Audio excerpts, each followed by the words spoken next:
Hi and welcome along to AFTV Transfer Daily, the show that keeps you up to date with players that have been linked with a January transfer move to Arsenal.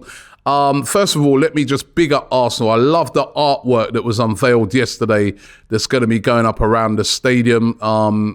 Loved it. I like the previous stuff, to be honest. I love the way they had the players arm in arm. But the new stuff that they've put together, the Invincible part, I love the hybrid part, all of it really is really, really good, and they work with fans to put it together. And I think a real tick for Arsenal Football Club on that. So, and I look forward to when it's all going to come up on the stadium. So well done to Arsenal for that. And also last night, what a shock that was in the League Cup. Manchester City losing 2-0 to Southampton. I know that there was a lot of changes in the Man City team, but when you see these sort of things, are you thinking as an Arsenal fan that, listen, they may be not the same City as normal, where they could go on a run of 10, 15 games unbeaten, or is it just me getting a bit too carried away? It probably is. Yeah, I probably am. But listen, it just goes to show, you know what I mean, in this Premier League, we are going to have to be on it from now until the end of the season. And if you're caught slipping by any team, you can lose. But let's get into the transfers. Let me start off first of all with this one. One of our players who's currently on loan following Balogun, who is, you know, got loads of clubs across Europe really, really interested.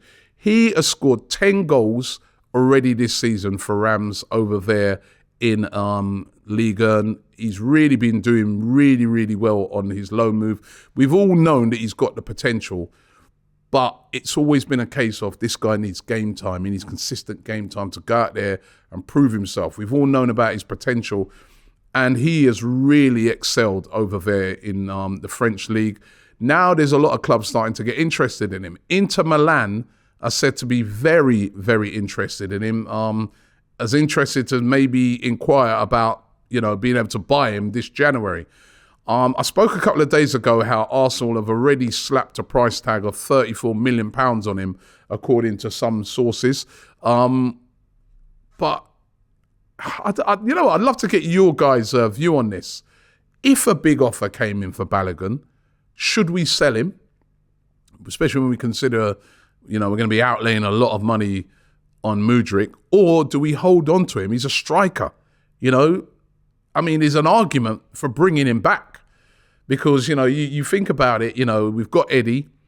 We know that Jesus is out, and it was really interesting to see that what he posted on his Instagram, Jesus, yesterday, seems to indicate that he will be back sometime in February. But do we need someone else? Because even if, you know, knee injuries, he's going to have to come back softly, Jesus. Have we got a backup in that striker region if anything happened to Eddie? Should we be bringing Balogun back? Should we cash in on Balogun if there's these big offers coming in? Or do we just leave him where he is, keep going, get on with what you're doing over there in the French league, and come back at the end of the season a much improved player and ready to play for Arsenal next year? Really interested to hear from you guys. Please leave it in the comments and let me know. Now, Sergei Milinkovic-Savic, should I say, has been heavily linked with a move to Arsenal. I spoke about this one a few days ago, that, you know, he could possibly be up for sale. Now, there's a report from, I'm just trying to see the publication, well, I haven't got the exact one, but it's coming out of Italy, that they're saying that Lazio may be willing to sell Milinkovic-Savic. They'd accept an offer of £44 million, requiring, this is what they're claiming, that they'd require a payment now of £8.8 million as a loan fee from now to the end of the season, with a balance of £35.2 million paid paid in the summer.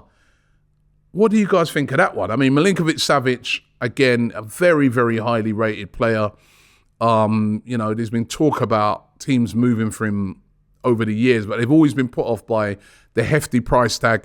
He's not signed a new deal with Lazio. His deal's, you know, still got a while to run till 2024. But Lazio now realising that, you know, he's stalling on a new deal. They're realising that, you know, at some stage he is going to go, and are prepared to cash in on him right now. Should Arsenal make a move for Milinkovic-Savic? They're said to be interested Let's see how that one pans out between now and the end of the transfer window. But Milinkovic-Savic said to be available. Another player, now this is a bit of a surprise, that is said to be available is Raphinha. Now remember, right, we were heavily in for Raphinha in the summer. I mean, it was sort of the first big target that Arsenal were linked to and Arsenal were interested. And we've even seen recently that Edu was asked about it in an interview. You know, were you interested in Raphinha? He said yes. He said he spoke to his agent Deco, and at the time Deco said, listen, his heart is set on Barcelona. That's where he wants to go. A bit like the Mudryk situation, you know what I mean?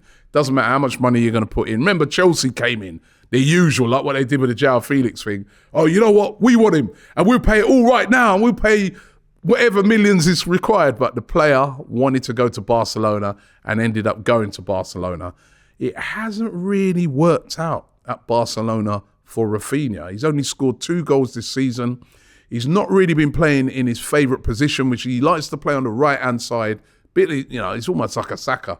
Play on that right-hand side, cut in on that left foot, and then he's lethal. They haven't really been playing him there. They've been playing him on the left. They've been playing him across the front three, and he hasn't really excelled. He's had a bit of a tough time over there in Barcelona since he's gone. As I said, only 2 goals. Now, the rumour is, according to a Spanish TV show called El Chiringuito, I think that's how you pronounce it, probably butchered that. They're claiming that Barcelona are willing to sell 3 players. Raphinha, Ansu Fati, which I was very surprised about as well, and also Eric Garcia. They would, if they got good offers in for those players this month, would be willing to sell them. Other, publications are saying that, Arsenal are interested and are monitoring the situation. Would you go and get Raphinha if he was available? First of all, it would cost a lot of money. I think they're saying the valuation's around about £50 million. Could be more, especially when you see what Mudryk is going for. Surely it'd be about a similar sort of amount of money. Or do you just say to yourself, listen, that's gone now. Forget that. We're getting Mudryk.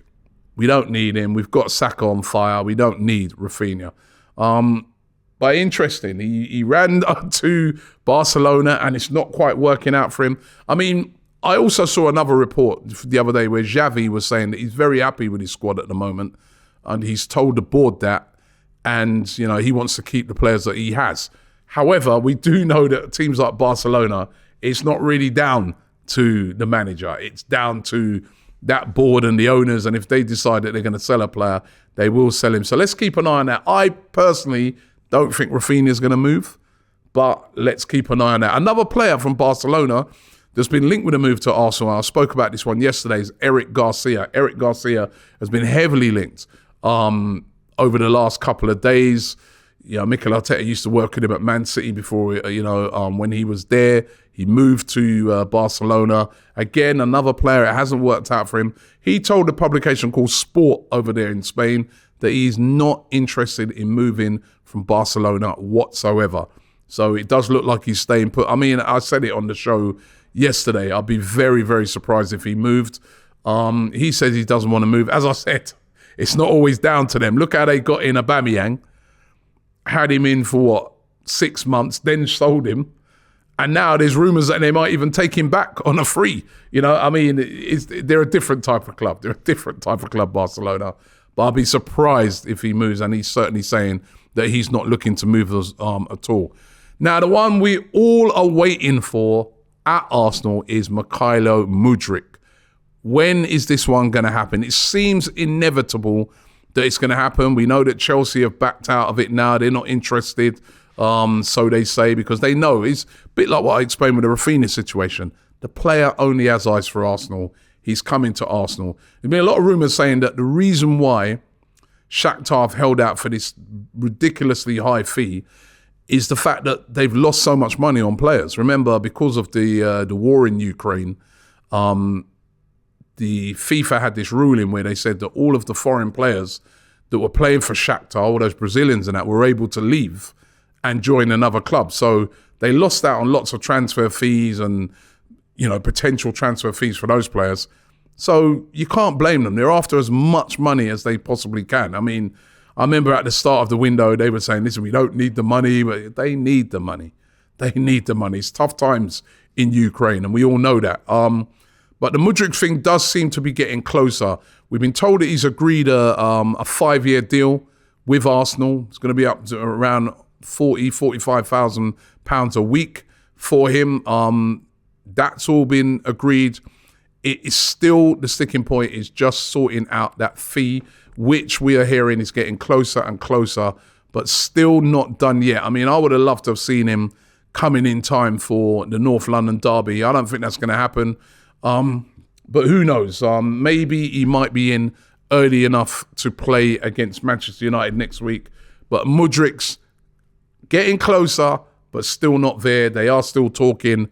But it does seem, if you listen to all the journos, all the so-called ITKs, all the sort of publications, everybody is pointing towards this deal getting done. It's just a matter of when. And finally, Martin Odegaard is set for a brand new contract at Arsenal. Going to be taking him up to £170,000 a week. Of course, he is the club captain. He's been brilliant this season. He's done well since he's come in.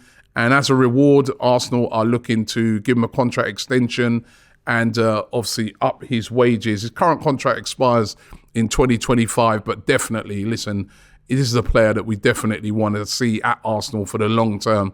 We just look at a player and you think, Martin Odegaard next year will be even better.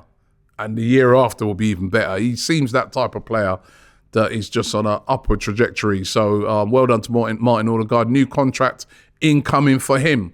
Listen, thanks for watching the show today. I hope you've enjoyed it. Don't forget, I love reading your comments. So leave as many comments in there as possible. Once again, the Balogun one. I want to drop that on you guys again. Should we take him back now? We've only got Eddie Nketiah. Or do we cash in on him? If Inter Milan do want him and we can get like a 35 million for him, should we cash in on that and use some of that money to offset against the Mudryk? Love to hear from you guys in the comments. Please let me know. Thanks for watching the show. Don't forget to check out all of our excellent content around the North London derby. There's some excellent super fan debates coming out with Arsenal and Tottenham fans in it. They've been brilliant. So make sure you check that out. And I'll be back here tomorrow with some more transfer updates. Shop for AFTV merch at shop.aftv.co.uk. Subscribe to us on YouTube. Follow us on Instagram, Facebook, Twitter, TikTok, Snapchat, and Twitch. We've got content for every platform, so check it out.